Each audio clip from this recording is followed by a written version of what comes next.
Hi everyone, welcome to golden pedagogy by UV. हमारा instruction का माध्यम रहेगा इंग्लिश, जिससे ज़्यादा से ज़्यादा लोगों को समझ आए और वो बेनिफिट ले पाएँ। गोल्डन पेडागॉजी नाम इसलिए क्योंकि हमने कोशिश करी है कि कंटेंट को इंटरेस्टिंग बनाया जाए और साथ ही प्रिसाइज वे में बिना कंटेंट और क्वालिटी को कॉम्प्रोमाइज़ करे ऐसे वे में प्रेजेंट किया जाए जिससे लर्निंग इंजॉयबल और इंटरेस्टिंग बन जाए। फ्रेंड्स, कंटेंट बनाने में बहुत मेहनत और टाइम लगता है, इसलिए अगर आप लोगों को अच्छा लगे और फ़ायदा हो तो आप सब्सक्राइब ज़रूर करिए और बेल आइकॉन प्रेस करिए। यही आपकी तरफ से एक एक्नॉलेजमेंट और हेल्प होगी। साथ ही सब्सक्राइब करने से आप अपडेटेड तो रहेंगे ही, बल्कि आपके इस गेस्चर से हमें और कंटेंट बनाने के लिए मोटिवेशन मिलेगा और साथ ही हम आने वाले समय में और भी बहुत कुछ कर पाएंगे, जैसे कि give Awez, live sessions, counselling, study tips etcetera. तो गाइस, ध्यान रहे कि आप हमारे इसी ओरिजिनल चैनल से जुड़े रहें इवन पास होने के बाद भी, जिससे कि हमारी golden pedagogy by UV family members आगे भी साथ मिलकर कुछ कर सकें। गाइस, एक स्टडी टिप ये है कि जब भी बीच में एडवर्टाइजमेंट आए तो आप उसे चलने दें और मन में रिवाइज करें कि अभी तक हमने क्या डिस्कस किया है। ये एक ब्रेक का काम तो करेगा ही आपके लिए, और हमें भी इससे फ्री कंटेंट बनाते रहने के लिए मोटिवेशन और सपोर्ट मिलेगी। So guys, let's get started.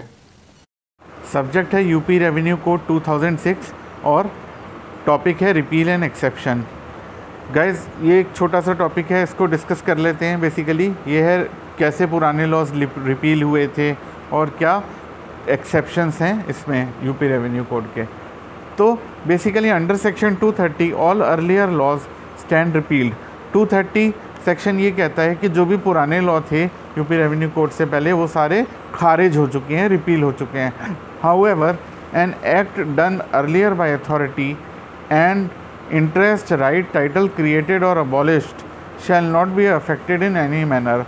लेकिन अगर कोई पुराना जो है वो एक्ट करा है अथॉरिटी ने, जिससे कि किसी का इंटरेस्ट राइट या टाइटल क्रिएट हुआ है या अबॉलिश हुआ है, तो वो ये नहीं माना जाएगा कि वो भी इनफेक्टिव हो गया है, वो वैलिड रहेगा, वो जारी रहेगा। Anything done or action taken in any enactment shall, in so far as they are not inconsistent with the provisions of this code, shall continue in force as earlier until and unless superseded by next notification or amendment introduced under this code। इसका ये मतलब है कि कोई चीज़ करी हुई या action जो और एनेक्टमेंट के द्वारा किया गया है और जो कि इस कोड के प्रोविजंस से इनकंसिस्टेंट, मतलब वो नहीं, उसके विरोध में नहीं है, तो ऐसा जो एक्शन है वो माना जाएगा कि वो वैलिड है और कंटिन्यूड माना जाएगा इन फोर्स, जब तक कि उसको किसी अगले नोटिफिकेशन के द्वारा या अमेंडमेंट के द्वारा उसको सुपरसीड नहीं करा जाता या उसको इनवैलिडेट नहीं किया जाता। फिर आ जाता है applicability of code to pending proceedings. Pending proceeding जो चल रही हैं, सपोज़ कोई पेंडिंग केसेस हैं या प्रोसीडिंग्स हैं और नया कोड एप्लीकेबल हो गया यूपी रेवेन्यू कोड 2016 फरवरी में, तो ऐसे में क्या होगा? They shall continue as earlier and shall neither be abated nor shall be governed from new code. तो ऐसे जो प्रोविजंस हैं पुराने जो चले आ रहे हैं, वो ना तो अबेट होंगे, ना वो ख़त्म होंगे, और वो ना ही इस नए कोड के प्रोविजंस के द्वारा गवर्न होंगे। वो जो पुरानी पेंडिंग प्रोसीडिंग है, वो पुराने लॉज के हिसाब से, जब वो प्रोसीडिंग बेसिकली जब वो सूट फाइल किया या प्रोसीडिंग फाइल करी, तो तब जो एक्ट था इन फोर्स, वो उसके हिसाब से चलेंगे। फिर आ जाता है power to remove difficulties. State government के पास पूरी कॉम्पिटेंट है, वो कोई भी लॉ फ्रेम करे ऐसा जो कि बेसिकली अगर कोई दिक्कत आ रही है इस यूपी रेवेन्यू कोड के इम्प्लीमेंटेशन में या कुछ, तो basically state government basically empowered है। और ये बेसिकली स्ट्रिक्टली रिस्ट्रिक्टेड, जब ये कोड इंट्रोड्यूस हुआ था तो ये उस समय ही डिसाइड हो गया था कि कोई भी जो ऑर्डर है वो 2 साल के बाद नहीं पास किया जा सकता डिफ़िकल्टी हटाने के लिए या ऐसे किसी पर्पस के लिए। लेकिन विद इन 2 ईयर्स अगर कोई दिक्कत आ रही है इम्प्लीमेंटेशन में, तो स्टेट गवर्नमेंट के पास पावर है। फिर है power to frame rules, section 233। ये सेक्शन 233 इनेबल करता है स्टेट गवर्नमेंट को to make rules issuing notification under the code without making any adverse effect on the foregoing power of the authorities as under. Basically ये कह रहा है कि state government के पास पावर है जो state government basically notifications issue कर सके इस कोड के अंदर बिना किसी ऐसे एडवर्स इफेक्ट के जो कि अथॉरिटीज़ की पावर को बेसिकली किसी तरीके से इम्पैक्ट करता हो। तो इसके कुछ एग्जांपल्स हैं, जैसे कि terms and conditions of service of chairman, फिर regulating the distribution of business of board, फिर 3 है guidelines for alteration, abolition and creation of revenue areas, फिर procedure for demarcation of boundaries, फिर procedure for appointment of legal practitioners, principles for assessment of legal representatives, फिर procedure for granting lease, procedure for allotting land. तो basically ऐसे rules के लिए notification state government ला सकती है, जिसमें कि बेसिकली ये जितने भी हमने अभी देखे हैं इसमें अथॉरिटीज़ की पावर बेसिकली जो है वो इम्पैक्ट नहीं हो रही या उनका उस पर कोई एडवर्स इफेक्ट नहीं पड़ रहा।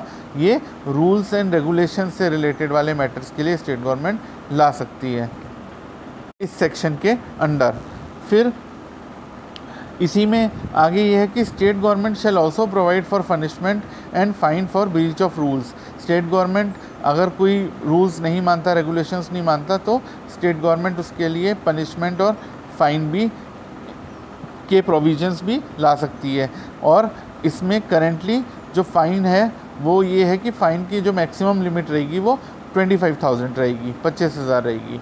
फिर है पावर टू मेक रेगुलेशन, कुछ रेगुलेशंस बनाने की पावर।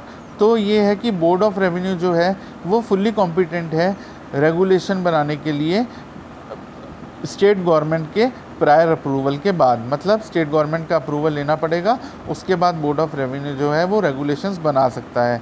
कैसे रेगुलेशंस? पहला governing procedure of revenue courts, कि भाई रेवेन्यू की कोर्ट्स कैसे काम करेंगी, क्या कामकाज करेंगी। फिर regulations for purposes of preparation, maintenance and supervision of law records और अदर कनेक्टेड मैटर्स, कि भाई कैसे प्रिपरेशन, मेंटेनेंस, लॉ रिकॉर्ड्स का कैसे मेंटेन करे जाएंगे, कैसा सुपरविजन होगा या इससे रिलेटेड जो मैटर होंगे। फिर है to demonstrate duties of tehsildars, naib tehsildars for purpose of postings, transfers and appointments. तहसीलदारों की क्या ड्यूटी रहेगी, नायब तहसीलदारों की क्या ड्यूटी रहेगी for the purpose of posting, transfer and appointment.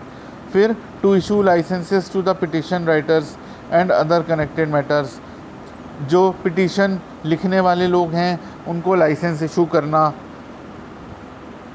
तो यहाँ नोट करने वाली एक बात यह है कि all above regulations made under this section have already been enforced as law. जितने भी ये रेगुलेशंस की बात हो रही है ये ऑलरेडी लॉ जो कोड है वो उसमें एनफोर्स कर दिए गए हैं, उसके द्वारा ये इन प्रैक्टिस आ चुके हैं। It is further clarified that revenue court manual, land records manual, collection manual etcetera shall remain in force during commencement of code.